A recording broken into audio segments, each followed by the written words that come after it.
సమూయేలు 2వ గ్రంథము 7వ అధ్యాయము.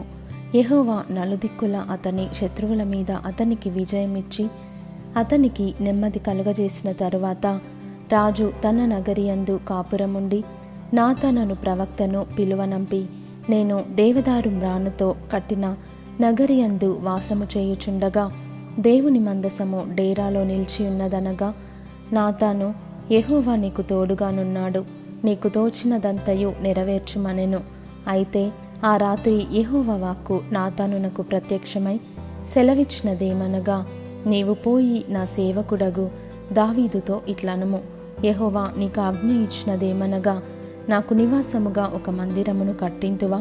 ఐగుప్తులో నుండి నేను ఇశ్రాయేలీయులను రప్పించిన నాట నుండి నేటి వరకు మందిరములో నివసింపక డేరాలోను గుడారములోను నివసించుచు సంచరించి తిని, ఇశ్రాయేలీయులతో కూడా నేను సంచరించిన కాలమంతయు నా జనులను పోషించుడని నేను ఆజ్ఞాపించిన ఇశ్రాయేలీల గోత్రములలో ఎవరితోనైనను దేవదారుమయమైన మందిరమొకటి మీరు నాకు కట్టింపకపోతిరే అని నేనెన్నడైనను అనియుంటినా? కాబట్టి నీవు నా సేవకుడగు దావీదుతో ఈలాగు చెప్పుము, సైన్యములకు అధిపతియగు యెహోవా నీకు సెలవిచ్చినదేమనగా, గొర్రెల కాపులోనున్న నిన్ను గొర్రెల దొడ్డిలో నుండి తీసి ఇశ్రాయేలీయులను నా జనుల మీద అధిపతిగా నియమించి తిని, నీవు పోవు చోట్ల నెలను నీకు తోడుగా నుండి నీ శత్రువులనందరినీ నీ ఎదుట నిలవకుండా నిర్మూలము చేసి లోకములోని ఘనులైన వారికి కలుగు పేరు నీకు కలుగజేసి ఉన్నాను. మరియు ఇశ్రాయేలీయులను నా జనులు ఇకను కదిలింపబడకుండా తమ స్వస్థలమందు నివసించినట్లు దానియందు వారిని నాటి, పూర్వము ఇశ్రాయేలీయులను నా జనుల మీద నేను న్యాయాధిపతులను నియమించిన తరువాత జరుగుచూ వచ్చినట్లు దుర్బుద్ధి గల జనులు ఇకను వారిని కష్టపెట్టక ఇండునట్లుగా చేసి నీ శత్రువుల మీద నీకు జయమిచ్చి నీకు నెమ్మది కలుగజేసి ఉన్నాను. మరియు యెహోవానగు నేను నీకు తెలియజేయునదేమనగా, నేను నీకు సంతానము కలుగజేయుదును.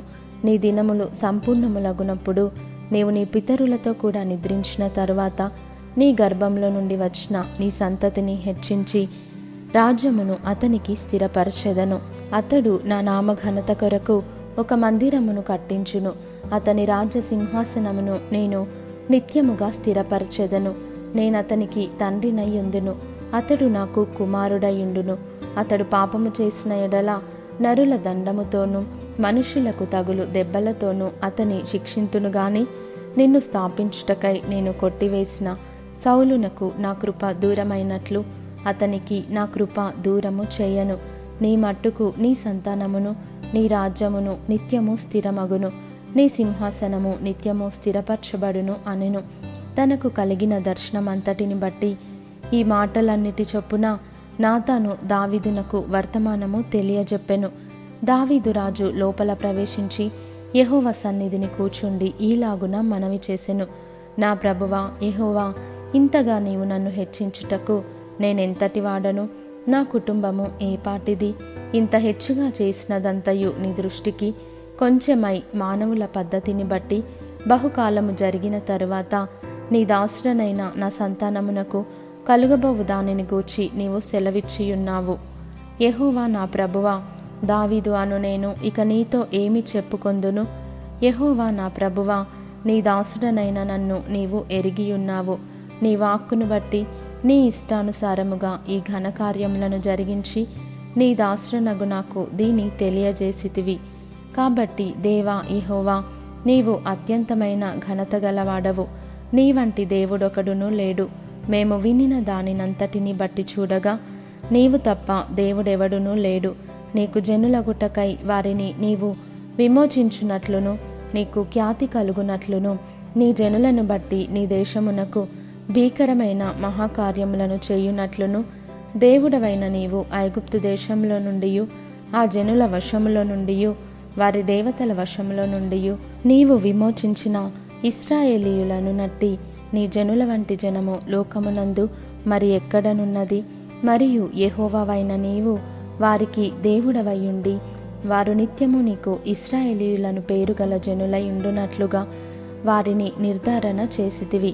దేవా యెహోవా, నీ దాసుడనగు నన్ను గూర్చియు నా కుటుంబమును గూర్చియు నీవు సెలవిచ్చిన మాట ఎన్నటికీ నిలుచున్నట్లు దృఢపరచి, సైన్యములకు అధిపతియగు యెహోవా ఇశ్రాయేలీయులకు దేవుడై ఉన్నాడను మాట చేత నీ నామమునకు శాశ్వత మహిమ కలుగునట్లును, నీ దాసుడనైన నా కుటుంబము నీ సన్నిధిని స్థిరపరచబడినట్లును నీవు సెలవిచ్చిన మాట నెరవేర్చుము. ఇశ్రాయేలీయుల దేవా, సైన్యములకు అధిపతియగు యెహోవా, నీకు సంతానము కలుగజేయుదునని నీవు నీ దాసుడనైన నాకు తెలియపరిచితివి గనుక ఈలాగున నీతో మనవి చేయుటకై నీ దాసుడనైన నాకు ధైర్యము కలిగెను. యెహోవా నా ప్రభువా, మేలు దయచేయుదునని నీవు నీ దాసుడనైన నాకు సెలవిచ్చుచున్నావే. నీవు దేవుడవు గనుక నీ మాట సత్యము. దయచేసి నీ దాసుడనైన నా కుటుంబము నిత్యము నీ సన్నిధిని ఉండునట్లుగా దానిని ఆశీర్వదించుము. యెహోవా నా ప్రభువా, నీవు సెలవిచ్చియున్నావు. నీ ఆశీర్వాదము నొంది నా కుటుంబము నిత్యము ఆశీర్వదింపబడునుగాక.